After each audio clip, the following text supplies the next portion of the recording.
कुछ लोगों का एक अटेम्प्ट में खत्म हो जाता है, कुछ लोगों के लिए ज्यादा मेहनत लगती है। नो द हार्श रियलिटी, बस एक और बार कोशिश करने से आपका सिलेक्शन हो सकता है। मेरे को कई बार ऐसा फील होता था कि मैं ये क्या कर रहा हूँ, मैं अपनी लाइफ जी नहीं रहा। अपनी प्रिपरेशन में ये डिसाइड किया था कि मैं 3 अटेम्प्ट दूंगा। मैं अपना दिमाग बना चुका था कि my UPSC journey is over. मैंने अपना रोल नंबर डाला, इट सेड हेलो एवरीवन, मेरा नाम कार्तिकेय वर्मा है और मैं आईपीएस 2023 बैच में हूँ, राजस्थान कैडर। आज मैं आपके साथ मेरी यूपीएससी जर्नी और उससे रिलेटेड जो भी मेरी लर्निंग्स है वो शेयर करना है। मैं बेसिकली राजस्थान से ही बिलोंग करता हूँ। मेरा जन्म अलवर में हुआ था and most of the time मेरा स्कूलिंग एंड लिविंग जयपुर में रहा है। इसके बाद इंजीनियरिंग के लिए मैं आईआईटी रुड़की चला गया। वहाँ से 2012 से 2017 के बीच मैंने डुअल डिग्री सिविल इंजीनियरिंग में करी। मैं एक छोटी फैमिली को बिलोंग करता हूँ जहाँ पे 4 मेंबर हैं। मेरे फादर स्टेट सिविल सर्विसेज में है, मेरी मदर गवर्नमेंट टीचर हैं एंड मेरे एक बड़े भैया हैं जो कि प्राइवेट सेक्टर में नौकरी कर रहे हैं। मेरी यूपीएससी जर्नी मेरे कॉलेज खत्म होने के बाद स्टार्ट हुई। थ्रू आउट द कॉलेज मैंने ये नहीं सोचा था कि मेरे को प्रिपरेशन करनी है, किस पॉइंट पे चालू करनी है, कब चालू करनी है। But at the end of my college in the last year मेरी मदर ने मेरे को मोटिवेट किया that you should go for civil services. It provides a great platform to work for the country, to work for people and this is what should be the goal of a person in life. उस motivation को पा करके मेरे अंदर भी motivation आया। मैंने इन चीज़ों को और गहराई से समझा कि सिविल सर्विसेज में रहते हुए आप किस तरीके से कितने सारे लोगों की लाइफ को इम्पैक्ट कर सकते हैं एंड दैट रियली मूव्ड मी। मेरी यूपीएससी की जर्नी 2017 में स्टार्ट हुई। मेरी इनिशियल पढ़ाई यूपीएससी से रिलेटेड दिल्ली के ओआरएन में हुई और मैंने मेरा पहला अटेम्प्ट 2018 में लिखा। 2018 में जब मैंने पहली बार अटेम्प्ट लिखा तब मेरा प्री क्लियर हुआ, बट अनफॉर्चुनेटली मैं मेंस में क्लियर नहीं कर पाया।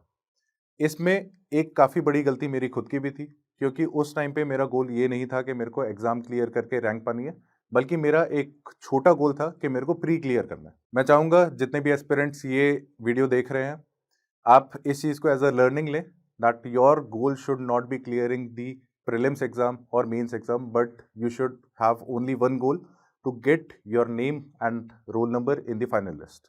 ये गलती मैंने करी, ये गलती आप ना दोहराएं। मेरा दूसरा अटेम्प्ट 2019 में रहा। उस टाइम पे मेरी प्रिपरेशन काफ़ी ज़्यादा अच्छी थी।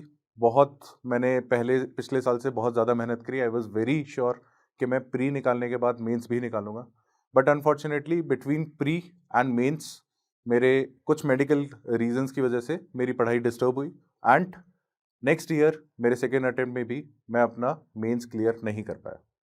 इसके बाद थर्ड अटेम्प्ट, जो कि मैंने अपने खुद से प्रॉमिस किया था कि ये मेरा लास्ट अटेम्प्ट होगा, इफ़ इट वर्क्स आउट ठीक है, अगर ये काम नहीं करता है so I will exit UPSC preparation. मैंने वो तैयारी करना चालू किया। 2020 में कोविड आया और कोविड के दौरान मैं वापस से दिल्ली से अपने घर जयपुर रीलोकेट हुआ। जयपुर जाने का जो एक सबसे बड़ा फ़ायदा था वो ये था कि मैं अपनी फैमिली से वापस से रीयूनाइट हुआ। मैं उनके साथ अपने इमोशंस एंड एक्सपीरियंसेस शेयर कर पा रहा था। जो भी मेरे को परेशानियां आ रही थी मैं अपनी फैमिली के साथ शेयर कर पा रहा था and I was able to deal them better. इसका रिजल्ट ये हुआ कि मेरी जो पढ़ाई में एफिशिएंसी है वो इम्प्रूव हुई। इम्प्रूव होने के साथ 2020 अटेम्प्ट पे ही मेरा पहली बार मेंस क्लियर हुआ। मेरा इंटरव्यू कॉल आया। पहली बार मैं इंटरव्यू गया फॉर एनी एग्जामिनेशन और एनी जॉब। मेरा पहला जिंदगी का इंटरव्यू धौलपुर हाउस में हुआ। I was very nervous but I was also very happy to be in that place. मेरा इंटरव्यू भी काफ़ी अच्छा हुआ, अच्छे मार्क्स आए इंटरव्यू में, बट मैं फाइनल लिस्ट 5 मार्क्स से मिस कर गया।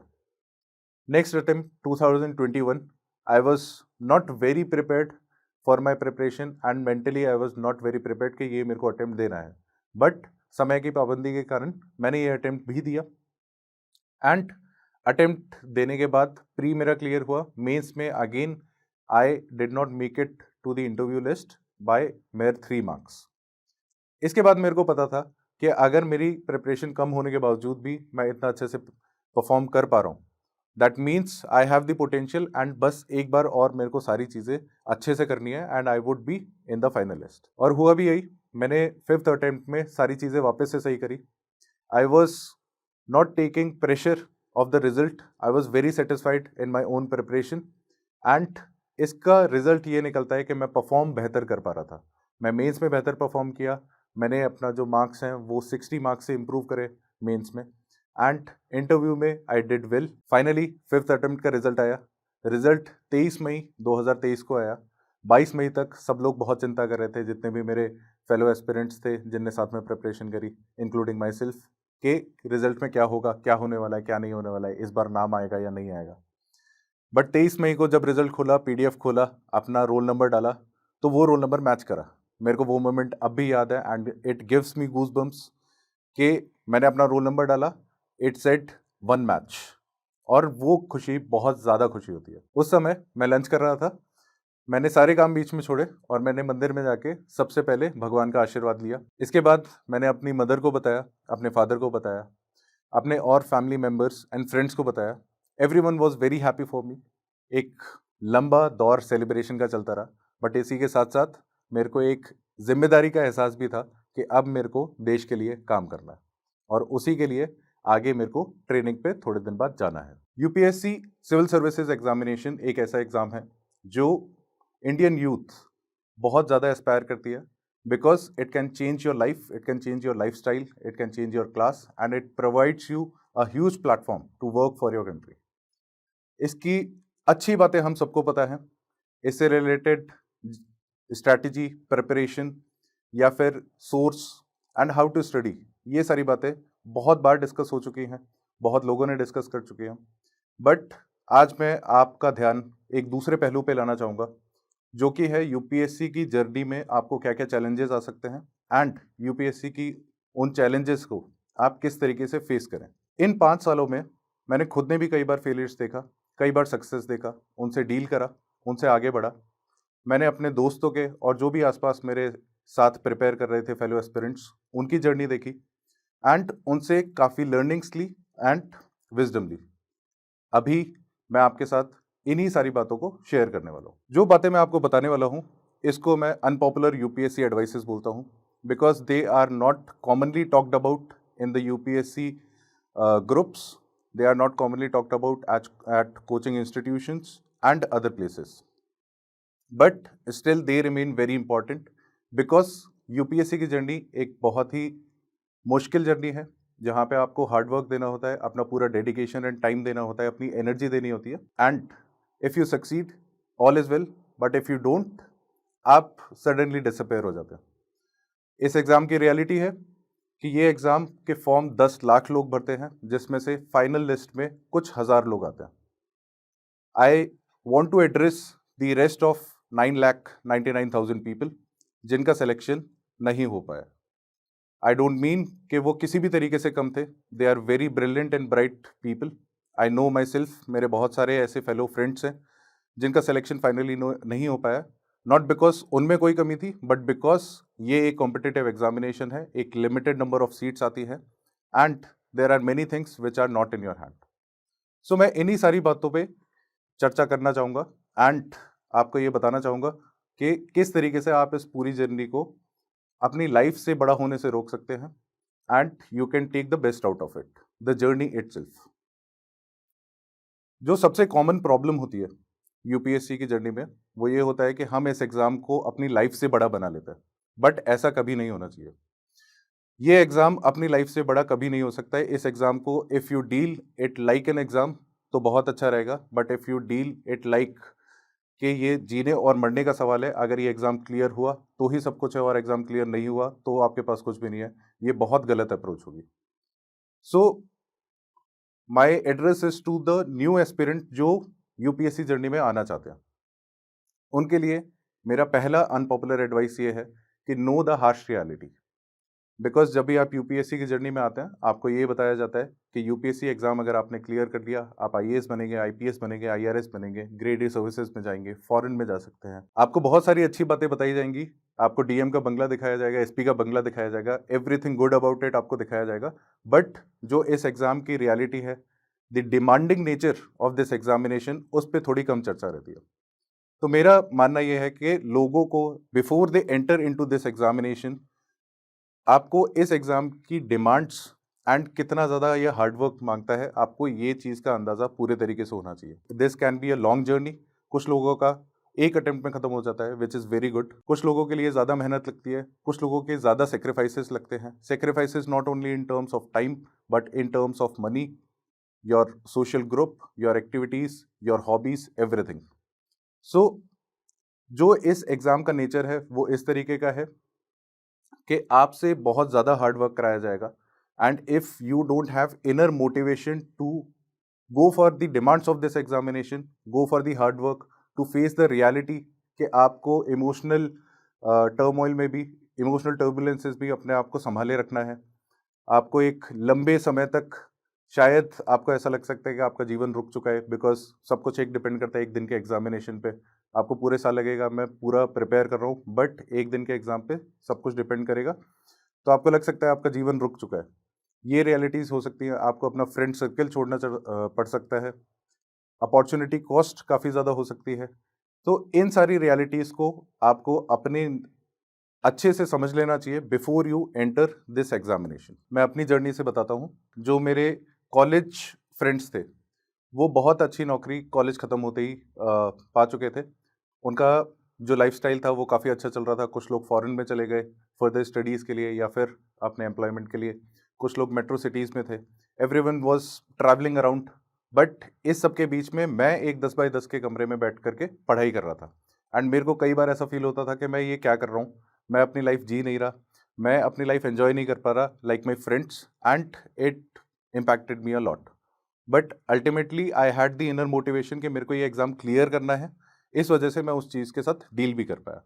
सो अगर आपका मोटिवेशन एक्सटर्नल है, if you are being pushed by some external factor, may be your peer pressure, your family और एनीथिंग, तो आपको बहुत अच्छे से समझ लेना चाहिए that this exam is very demanding, you need to work hard, and if you have inner motivation तो ही अच्छा चांस होगा कि आप इस एग्ज़ाम की डिमांड्स को फुलफिल कर पाएंगे। सेकंड जो मेरा यूपीएससी अनपॉपुलर एडवाइस है वो ये है कि you should have a plan B. अब प्लान बी से लोग इसलिए बचते हैं क्योंकि उनको लगता है if they have a plan B तो उनका plan A UPSC civil services examination कमज़ोर पड़ जाएगा। ऐसा कुछ नहीं होता। आपको एक प्लान बी लेके चलना पड़ेगा, because the reality remains same. Limited number of seats हैं, even if you are a good candidate somehow you might not get in to the list, so you need to have a plan B. Plan B does not mean that you should be indisciplined in your preparation. It does not mean that you should not be sincere about your preparation. It just means that you have something else or you have some alternative career path. Because UPSC का exam clear करना can not be the goal of life. The life should go on, and if somehow unfortunately if you do not clear the UPSC examination and not get into services, आपके पास एक alternate career path होना चाहिए. Plan B अलग अलग लोगों के लिए अलग अलग हो सकता है. For some, it can be state services. For some, it can be other central services. For some, it can be education or teaching. For some, it can be going to private sector and so on. आपका जो भी plan भी है आप उसको execute कर सकते हैं, but you should know when to start with your plan B. मेरे खुद के थर्ड अटेम्प्ट के बाद मैंने अपना प्लान बी एग्जीक्यूट करना चालू कर दिया था, जहाँ पे मैंने स्टेट सर्विसेज का भी एग्जाम दिया था, एंड मेरी प्रिपरेशन यूपीएससी को लेके इतनी अच्छी थी कि स्टेट सर्विसेज के एग्जाम में मेरे को बहुत ज़्यादा परेशानी नहीं आई। Not because I knew everything about it, but because I knew how to study. So मैं उस तरीके से पढ़ा और बहुत ही कम समय में उस एग्जाम में भी मैंने प्रीलिम्स एंड मेंस क्लियर किया। मेरा इंटरव्यू कॉल आया, बट इंटरव्यू होने से पहले मेरा यहाँ पे सिलेक्शन हो चुका था। सो वहाँ जाने की मेरे को प्लान बी एग्जीक्यूट करने की ज़रूरत नहीं पड़ी। सो इस तरीके से आपका कुछ ना कुछ प्लान बी होना चाहिए which need to be executed if the situation demands. इसके साथ साथ एक और चीज़ है, you should also have a exit plan.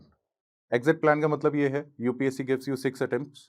It does not mean कि आपको 6 के 6 अटेम्प्ट्स एग्जॉस्ट करना है। When you enter into UPSC preparation journey तो आपको खुद से डिसाइड करना चाहिए कि मैं कितने अटेम्प्ट्स दूंगा। You might be working, you might not be working, in whatever situation you are, आपको एक नंबर ऑफ अटेम्प्ट्स डिसाइड करना चाहिए कि मैं 2 अटेम्प्ट दूंगा या 3 अटेम्प्ट दूंगा। अगर मेरा सिलेक्शन नहीं होता है आई विल एग्जिट। मैंने खुद ने अपनी प्रिपरेशन में ये डिसाइड किया था कि मैं 3 अटेम्प्ट दूंगा। थर्ड अटेम्प्ट में मैं इंटरव्यू में गया। इंटरव्यू में जाने के बाद मेरे मार्क्स मेंस एंड इंटरव्यू दोनों में ठीक थे, but I missed the final list by 5 marks.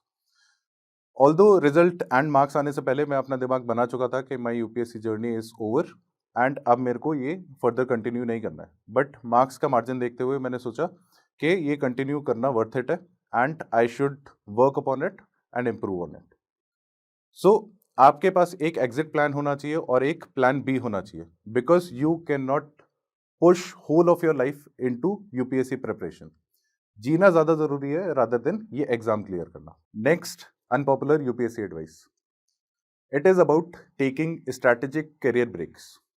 हो सकता है कि आपका यूपीएससी जो प्रिपरेशन जर्नी है वो थोड़ी लंबी चल जाए, but after a point of time if you feel like और if you are stuck at some particular point, if you are not able to clear the prelims examination, if you are not able to improve your marks in the mains examination and it keeps on happening consistently year over year, तो मेरा मानना है कि आपको एक strategic career break लेना चाहिए। आपको यूपीएससी के प्रिपरेशन को थोड़े दिन रोक करके कोई ऑल्टरनेट करियर के लिए जाना चाहिए। वहाँ पे 1 साल 2 साल जितना भी आप काम करना चाहें आपको वो काम करना चाहिए, so that you build your resume, so that you build your CV which can be helpful in your future profession।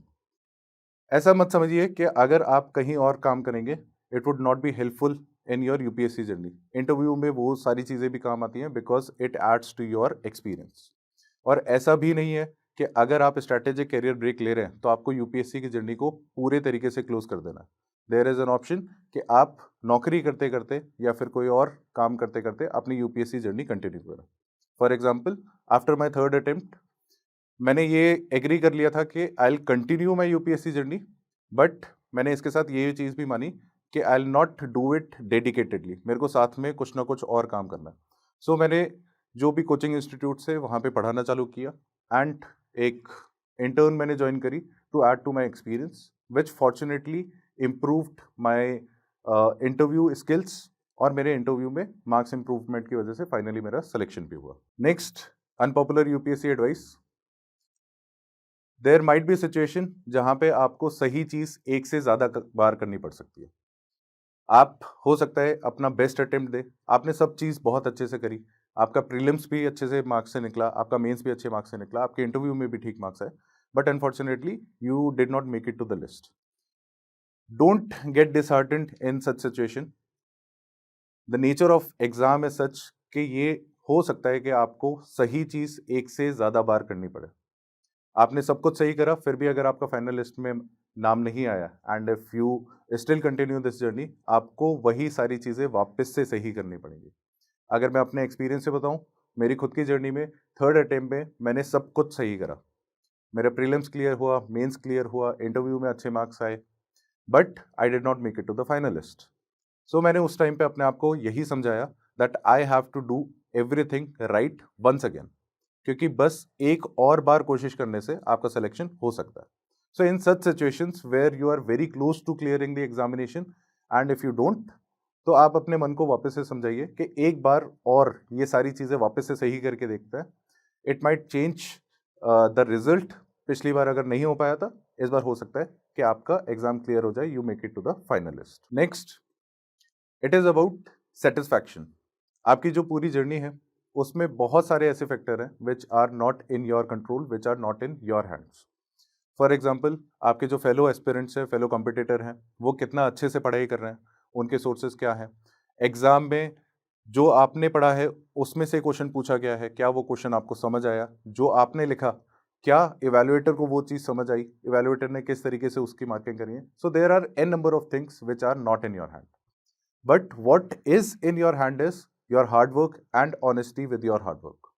सो आपको हमेशा इस पूरी जर्नी में इस सेटिस्फैक्शन के लिए जाना चाहिए that you have done well. आपको जितना समय मिला था, जितने रिसोर्सेज मिले थे और जितनी आपकी समझ थी, आपने उसको लेकर के एक अच्छा utilization of time and resources किया है and you have put in the best foot forward. ये आपका सेटिस्फैक्शन रहेगा।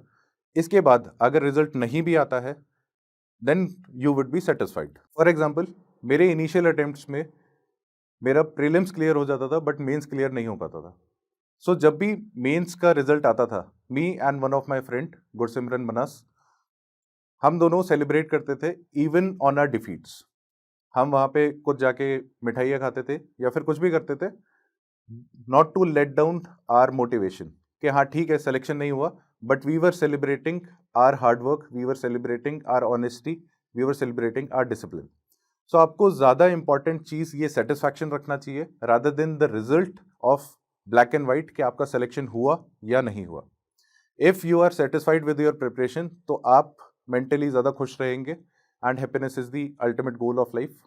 And if you are not satisfied with your preparation तो कोई ज़रूरी नहीं है कि फाइनल सिलेक्शन के बाद भी आपको वो पीस महसूस हो, बिकॉज फाइनल सिलेक्शन पे भी आपको हमेशा ऐसा लगता रहेगा कि हैड आई प्रिपेयर्ड वेल तो मेरे 2 मार्क्स ज़्यादा आ जाते, मेरी सर्विस शायद दूसरी हो जाती, अगर आप किसी पर्टिकुलर सर्विस में हैं तो आपका कैडर या पोस्टिंग कुछ और हो जाती, उस इंट्रा सर्विस सीनियरिटी के क्वेश्चंस आपके दिमाग में आते रहेंगे। सो ये सारी चीज़ों से आपको दूर रहना चाहिए, and you should be focused upon the satisfaction that you get from the honest hard work that you do when you have time. Next and most important advice is about your mental health. As an aspirant, आपको बहुत ज़्यादा mental and emotional turbulences face करनी पड़ सकती हैं। UPSC की पूरी journey एक साइनोसॉइडल वेव में चलती है, जहाँ पे एक दिन आपको लगेगा कि हाँ मैं ही आईएएस आईपीएस या फिर जो भी सर्विस आप सीख कर रहे हैं मैं उसके लिए परफेक्ट कैंडिडेट हूँ, ये पूरा इंस्टीट्यूशन ही मेरे लिए बनाया गया है और मैं सेलेक्ट होने ही वाला हूँ। उसी के थोड़े दिन बाद आपको लगेगा कि मैं उतना वर्दी नहीं हूँ, मेरे को चीज़ें नहीं आती हैं, I have not done well, ऐसे कैसे एग्जाम निकलेगा। सो ऐसा साइनोसॉइडल वेव हमेशा चलता रहेगा। इस इमोशनल टर्बुलेंस को हैंडल करने के लिए it's very important that you keep a good track of your mental health. आपको लोगों से आइसोलेट नहीं होना है, सबसे पहली बात, because isolation can be a short term strategy, जहाँ पे आप अपनी फैमिली एंड फ्रेंड्स से दूर रह के आराम से अपने कमरे में पढ़ाई कर रहे हैं, but it can not be a long term strategy. मेरा खुद की प्रिपरेशन में एक पॉइंट ऑफ टाइम ऐसा आया था जहाँ पे मैंने अपने आप को बहुत ज़्यादा आइसोलेट कर लिया था, एंड वो 10 बाय 10 का कमरा जो था वो मेरे को एक पॉइंट ऑफ टाइम के बाद खाने लग गया था। But I was fortunate enough कि मैंने ये चीज़ सही टाइम से रिकग्नाइज कर ली, and I corrected myself, I started going out. मैं अपने दोस्तों से मिलना चालू करा, अपने फैमिली से बात करना चालू करा, एवरीथिंग वेंट ओके। बट आजकल जिस तरीके का मैं ट्रेंड देख रहा हूँ एस्पिरेंट्स के बीच में, दे आइसोलेट देमसेल्फ वेरी मच। आप अपना सोशल मीडिया बंद कर सकते हैं, आप सारी चीज़ें कर सकते हैं, बट अपनी फैमिली से बात करना ना छोड़ें, and keep few good friends with you, जो कि आपकी मेंटल हेल्थ में या फिर आप जब भी इमोशनली परेशान होंगे आपको हेल्प करने के लिए आ सकता है। Because if you isolate your self from your friends and family तो वो मदद करना चाहें भी तो भी आपकी मदद नहीं कर पाएंगे। So you have to keep the doors and windows open ताकि आपकी मदद करने के लिए कोई आ सके। इसी के साथ मैं एक और चीज़ आपसे बोलूँगा, and that would be a request to everyone. अगर आपके आसपास कोई ऐसा एस्पिरेंट है या इनफैक्ट कोई भी ऐसा पर्सन है who is facing mental issues, तो आप इस चीज़ को टाबू ना बनाएं, आप उससे जाके ओपनली बात करें, give them a support system, आप उनसे बात करें, पूछें कि क्या दिक्कत है, एंड इन एक्सट्रीम केसेस और in serious situation if it needs clinical help, so उस चीज़ को भी आप टैबू ना बनाएं, take it very normally, because again I would say the same thing, ये एग्ज़ाम आपकी लाइफ से बड़ा नहीं हो जाता है, ये एग्ज़ाम ही है और आपकी life and happiness is more important. So these were few of the unpopular UPSC advices from my side. I hope this will be helpful for you not only to plan your UPSC journey but also to have a better professional life. All the best to all the aspirants who are seeking this examination or any other competitive examination. Thank you so much for your time. Hello aspirants, हम में से बहुतों का सपना है IAS officer बनना, लेकिन ये जर्नी बहुत महंगी है और इसीलिए बहुत एस्पिरेंट्स ने जोश से रिक्वेस्ट किया कि क्या जोश टॉक्स एस्पिरेंट्स को हेल्प कर सकते हैं फाइनेंशियली उनकी इस जर्नी में। तो इसलिए जोश टॉक्स ने कांटेक्ट किया इंग्लिश मीडियम के लिए केएसडी आईएएस के खान सर को। हमने शायद इनका नाम तो सुना ही होगा। खान सर और केएसडी आईएएस की तो इंट्रोडक्शन ही देने की जरूरत नहीं है। देश के सबसे जाने माने और रिस्पेक्टेड इंस्टीट्यूट्स में से है केएसडी। सृष्टि जैन देशमुख सर की ही स्टूडेंट रही हैं जिन्होंने 2018 में ऑल इंडिया रैंक 5 हासिल की थी। जोश टॉक्स ने केएसडी आईएएस के खान सर से बात की और उन्हें रिक्वेस्ट किया कि क्या वो जोश की फैमिली के लिए एक बहुत ही बड़ी स्कॉलरशिप दे सकते हैं। आज मुझे बहुत ही खुशी है हम सबके साथ ये शेयर करने की कि वो मान गए हैं। वो जोश की फैमिली के लिए अपने फाउंडेशन कोर्स पे स्कॉलरशिप प्रोवाइड करेंगे। यानी कि वो क्वालिटी की एजुकेशन जिसकी फीस लाखों में जाती थी, अब हम अफोर्ड कर पाएंगे। ये हेल्प वैल्यूएबल है सबसे ज़्यादा उन नए एस्पिरेंट्स के लिए जिन्हें फाउंडेशन कोर्स करना तो है, लेकिन लाखों की फीस हम अफोर्ड नहीं कर सकते।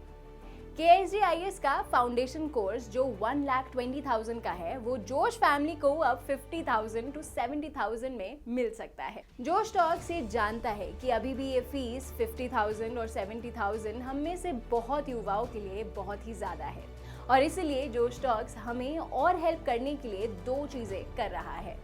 पहली कि ये फीस हम मंथली 4,000 से 5,000 की इंस्टॉलमेंट्स में दे पाए, और दूसरी कि अगर हम करंट इंस्टीट्यूट्स की फीस अफोर्ड नहीं कर सकते या मंथली 4 से 5,000 की इंस्टॉलमेंट्स देना अफोर्ड नहीं कर सकते, तो हम जोश के साथ शेयर कर सकते हैं कि कौन से इंस्टीट्यूट्स हैं जो बहुत ही अच्छी क्वालिटी की एजुकेशन प्रोवाइड कर रहे हैं बट कम प्राइजेस में। जोश इन इंस्टीट्यूट्स को अगले कुछ महीनों में कांटेक्ट करेगा और कोशिश करेगा कि ये इंस्टीट्यूट्स भी मान जाएं जोश की फैमिली को एक बहुत बड़ी स्कॉलरशिप देने के लिए। तब तक जोश फैमिली मेंबर्स की ये स्कॉलरशिप पाने के लिए हम नीचे दिए गए गूगल फॉर्म को फिल कर सकते हैं।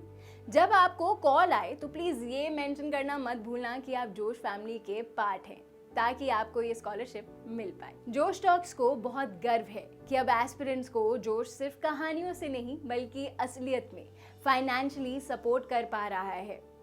जोश टॉक्स का सपना कभी भी सिर्फ टॉक्स बनाना नहीं था। जोश का मानना है कि हम सब में एक काबिलियत है अपनी जिंदगी में कुछ बड़ा हासिल करने की, मगर जिंदगी की कुछ परिस्थितियां हमें अपने अंदर के टैलेंट को बाहर नहीं निकलने देती। लेकिन अब कम से कम हमारी फाइनेंशियल स्थिति हमें अपने IAS बनने के सपने से रोक नहीं सकती। जोश टॉक्स एक बड़े भाई या बहन की तरह हर वक्त हम सबको जिंदगी में आगे लेके जाने के प्रयास में लगा रहेगा। आप बस जाके अपना 100% दीजिए, एक भी दिन जाया ना होने दें, बाकी जोश संभाल लेगा। जय हिंद।